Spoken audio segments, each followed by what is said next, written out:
Hai semuanya, gimana kabar kalian? Semoga selalu dalam keadaan baik. Jadi welcome back di segmen analisa pagi. Di video kali ini seperti biasa kita akan update untuk news dan juga pergerakan dari market kripto, khususnya Bitcoin. Hari ini hari Rabu 1 Februari kita akan dapat beberapa data.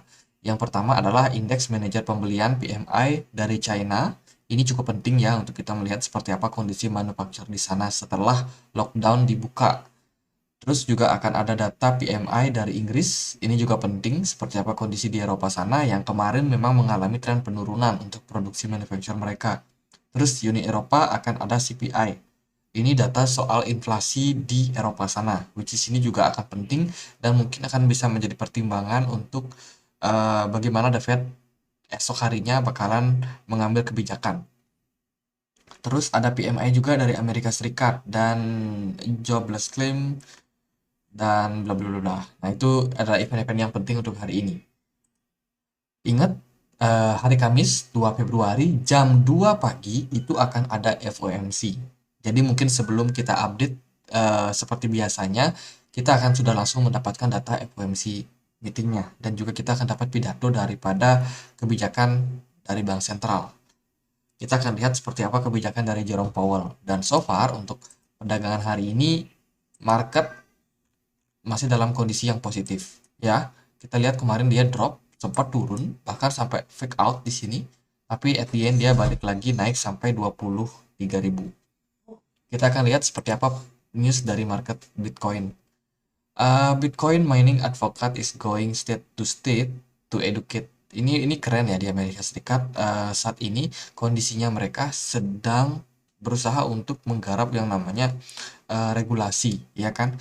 Nah, selain regulasi, mereka sekarang sudah mengeducate US lawmaker atau hakimnya lah bisa dibilang, ya orang yang memutuskan atau orang yang berkecimpung di bidang hukum, terutama hukum perdagangan. Ini mereka sedang coba untuk eh, edukasi sekarang. Jadi ini adalah salah satu langkah ke depan dari Amerika Serikat di mana mereka akan sangat serius dalam hal eh, menertibkan legislasi atau hukum di negara Amerika Serikat itu akan sangat clear terhadap Bitcoin yang memang sudah diadopsi cukup banyak lah untuk kondisi sekarang ini. Dan ya ini kita lagi dalam proses teman-teman, kita akan masuk ke masa depan. Kita akan lihat seperti apa kedepannya dunia akan tidak asing sama teknologi seperti kripto, blockchain, dan lain sebagainya itu. Terus ada rumor ya soal Dogecoin yang akan pindah dari proof of stake, dari proof of work ke proof of stake, teman-teman. Lalu apa yang terjadi oleh para miners? Kalau kita lihat dari beritanya, ini masih cenderung rumor atau katanya atau ya masih masih ngambang lah, belum dikonfirmasi oleh pihak Dodge sendiri. Tapi kalau itu terjadi, maka teman-teman kita menghadapi isu lingkungan yang selama ini masih bermasalah, di mana para miners itu dianggap turut mencemari lingkungan ya dengan mereka menggunakan alat-alat mining sehingga menghabiskan energi, menghabiskan listrik, belum lagi yang pakai genset itu juga akan berperan ya. Jadi ini dianggap sebagai sesuatu yang tidak ramah lingkungan sehingga proof of stake itu dilihat lebih baik daripada proof of work. Oke, tapi bila mana itu terjadi, tentunya akan ada sedikit perubahan yang mesti dilakukan oleh Dogecoin, terutama perihal supply. Supply Dogecoin itu sangat-sangat melimpah. Bahkan dengan kondisinya proof of work aja, Dogecoin itu produksi koin terus, teman-teman. Sehingga harganya cenderung mengalami tren penurunan. Dan ya, karena faktor inflasi tersebut, proof of stake juga mungkin bukan sebuah solusi ya, kecuali proof of stake-nya ini memang didesain supaya Dogecoin bisa mengurangi supply-nya. Artinya adalah reward yang diberikan itu sekecil mungkin, teman-teman. Kalau bisa semakin lama semakin diperkecil terus. Jadi dengan hal tersebut mungkin diharapkan kedepannya bisa untuk proof of stake ini berjalan sukses. Tapi apapun itu, inovasi pasti ada plus dan minusnya. Ya, itu tadi plusnya mungkin secara ekonomi, secara lingkungan mungkin bagus, tapi kalau secara hal yang lain untuk para miners ini tentunya berita buruk. Terus juga ya no chance could be good thing. No change could be good thing. Tidak ada perubahan mungkin menjadi lebih baik juga. Karena kalau kita lihat dari mining itu kan ya banyak banyak orang yang bergantung di sana. Bayangkan kalau mining mereka diganggu, mereka harus pindah lagi ke teknologi yang lain atau ke koin yang lain, sehingga ya mungkin transisi itu bikin sesuatu perputaran ekonomi bisnis jadi bermasalah, teman-teman. Ya itulah, kita lihat lah, ini masih berupa rumor ya. Kalau ini benar atau enggak mungkin akan berdampak sama pergerakan dari Doge. Terus hari ini Bitcoin itu udah dapat rejection di kisaran 24.000. As trader predik bearish Februari. Ini adalah prediksi bearish soal Bitcoin ya, yang mana Bitcoin udah mengalami tren bullish yang cukup cukup signifikan dalam beberapa waktu. Ini adalah analisanya. Kalau kita lihat di sini posisi Bitcoin so far masih ada di kisaran 23.000 something, 22.900 ya. Jadi dia memprediksi katakanlah hasil FOMC meeting di dini hari nanti atau malam besok itu bakalan positif buat market kripto, artinya the Fed nggak hawkish, the Fed mau soft landing, ya inflasi udah berhasil ditekan, terus mereka akan naikin suku bunga secara bertahap aja untuk memastikan inflasi tetap turun. Ya bisa jadi market bakalan ngepam waktu itu, teman-teman. Ketika ada Fed Office, ya ini prediksinya market masih berpotensi ke 25.000. Ini juga yang saya pikirkan memang, karena dalam kondisi seperti sekarang ini cukup cukup berbahaya lah untuk market, teman-teman. Saya masih melihat market masih bisa naik. Hanya saja candle daily kemarin itu nggak bagus banget ya. Kita create yang namanya bearish engulfing. So, kalau bearish engulfing harusnya antara kita bakalan closing di posisi yang bakalan bearish ya, ataupun kita masih bakalan digerakin market maker, dan bisa aja market maker spike sampai 25.000. Jadi itu yang harus teman-teman waspadai. Jadi yang pasang-pasang short, hati-hati dulu. Takutnya teman-teman kena squeeze karena kita lagi dalam mode wait and see sampai kita mendapat data daripada The Fed besok dini hari. Oke, jadi prediksinya ada yang seperti ini. Bisa jadi juga kalau dia hawkish ternyata ya udah bisa aja langsung drop untuk Bitcoinnya. Jadi ada dua possibility lah yang terjadi. Terus kalau kita lihat dari posisi indeks dolar, ini sebenarnya rebound, tapi reboundnya nanggung. Jujur aja nanggung banget, dan posisi indeks dolar saya kira bakalan terus drop ke depannya. Meskipun kita expect bakalan ada sedikit rally kecil dulu yang bisa terjadi, sehingga ya market-market yang lain bisa ambil koreksi dengan cukup wajar. Ya itulah prediksinya, teman-teman. Terus juga ada Cardano, ada kemarin meluncurkan back algorithmic stablecoin yang namanya di Jet. Itu sudah launching di blockchain Cardano. Dia bekerja sama dengan DeFi daripada Koti ya, providernya Koti. Terus ya untuk melakukan mainnet peluncuran stablecoin ini. Nah, beda dengan Terra Luna UST, algorithmic stablecoin ini decline itu 10 kali all time high before the Terra collapse. Jadi apakah Cardano naik hari ini? Mungkin kita akan sedikit lihat ya dari chartnya. Ini ada nggak ya di sini?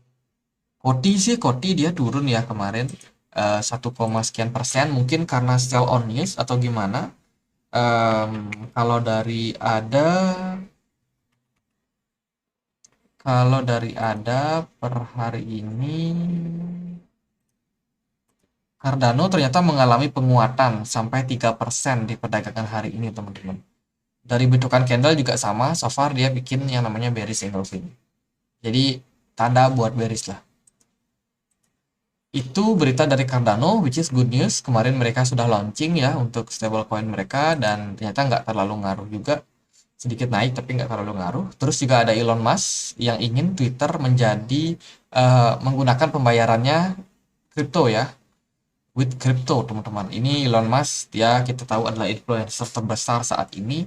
Elon Musk punya peranan penting dalam menggerakkan harga. Dia bisa ngepam and dump sebuah project ya hanya dari Twitternya aja, dan Ya tentunya mereka mencoba untuk kedepannya supaya bisa memungkinkan Twitter ini melakukan pembayaran dengan kripto. Tentunya mereka harus berkonsultasi dulu sama Departemen Financial di Amerika Serikat ya sebelum mereka bisa melegalkan ini. Jadi masih dalam tahap perbincangan teman-teman.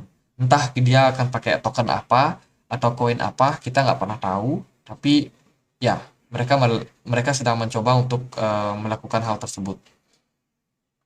Oke, ini adalah beberapa news yang mungkin cukup penting untuk hari ini. Again, hati-hati sama yang namanya CPI. CPI dari beberapa negara ini dan juga besok kita akan ada FOMC meeting.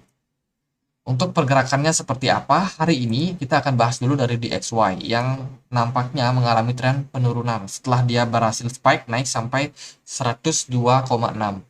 Akhirnya indeks dolar kembali turun.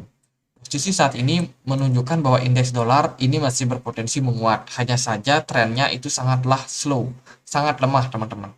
Mengapa demikian? Banyak negara yang saat ini sudah beralih dari dolar ke aset lain. Contohnya emas. Emas masih dalam kondisi yang cukup strong dalam beberapa waktu. Terus juga Bitcoin menjadi salah satu pilihan. Belum lagi indeks saham kemarin mengalami penguatan lagi, ya. Jadi kondisi market sekarang lagi mix lah, gonjang-ganjing teman-teman. Ini akan sangat berpengaruh ya untuk pergerakan daripada DXY, yaitu dari FOMC meeting. So, aku sendiri akan lebih wait and see dan melihat seperti apa keputusan dan juga Jerome Powell speak-nya seperti apa besok. Kita akan coba update besok ya. Semoga ya dapat informasi yang cukup lengkap karena biasanya sih untuk data pidato itu kayak lead gitu di posting ya sehingga kita kadang-kadang untuk analisa itu harus real time dan ya sedikit sulit sebenarnya untuk mendapatkan uh, informasi yang real time teman-teman untuk sekarang. Jadi oke, indeks dolar terlihat berpotensi naik, hanya saja kenaikannya mungkin nggak terlalu tinggi ya. Dan dari pergerakan Bitcoin hari ini masih terbilang didominasi bearish teman-teman. Setelah kemarin kita closing dengan candle yang jelek ya, bullish engulfing atau bearish engulfing ya. Posisinya sekarang Bitcoin sendiri itu berpeluang untuk mengalami koreksi. Kalau kita lihat dari segi volume perdagangan, jelas dari volume perdagangan menunjukkan bahwa market saat ini dalam kondisi yang wait and see saja. Mereka belum berani untuk terlalu berspekulasi. Mungkin dini hari nanti market akan sangat-sangat volatile, teman-teman. Jadi prepare yourself. Untuk target Bitcoin kemana? Masih seperti kemarin, kalau dari saya pribadi masih melihat ada potensi Bitcoin ini mengalami tren penguatan. Hanya saja tren penurunan pun juga nggak kalah untuk apa namanya untuk probability yang mungkin bisa terjadi pada pergerakan dari market Bitcoin. Oke, kita punya beberapa level support. Yang pertama adalah level support di harga sekarang. Di 23.000 merupakan level support yang cukup realistis buat Bitcoin. Jadi Bitcoin so far masih ketahan di level tersebut. Dan bila kita melihat daripada pergerakannya, kita masih harus mewaspadai kalau Bitcoin masih bisa spike. Kalau at the end si Jerome Powell itu sedikit dovish atau tidak hawkish dalam kondisi pidatonya. Ya, bisa jadi pergerakan masih bisa naik sampai 25.000 dan kemudian di sini teman-teman udah jangan masuk lagi, teman-teman bisa pasang short ya. Dan kita akan melihat koreksi yang mungkin terjadi karena dari beberapa indikator sendiri di time frame 4 jam ini udah menunjukkan beberapa indikasi bearish. Salah satunya itu dari MACD ya, ini udah jelas confirm bearish bearish divergence terbentuk di MACD-nya dan ini sudah berlangsung hampir 2 minggu teman-teman. Ya udah 2 minggu sih berlangsung ya bearish divergence-nya. Jadi hati-hati aja sama kondisi Bitcoin masih bisa di spike naik ya sampai 25.000. Tapi kalau menurut aku pribadi kondisi Bitcoin secara teknikal sebenarnya lebih condong kepada bearish untuk sekarang. Kenapa demikian? Karena rejection yang terjadi di sini itu mengakibatkan volume yang cukup besar. volume yang cukup tinggi. Selain itu juga rejection yang terjadi di level tersebut itu udah kena level resistance dari yang namanya ascending channel. Ascending channel biasanya polanya cenderung breakdown. Kalau teman-teman cek di Google, uh, ascending channel pattern, bukan ini.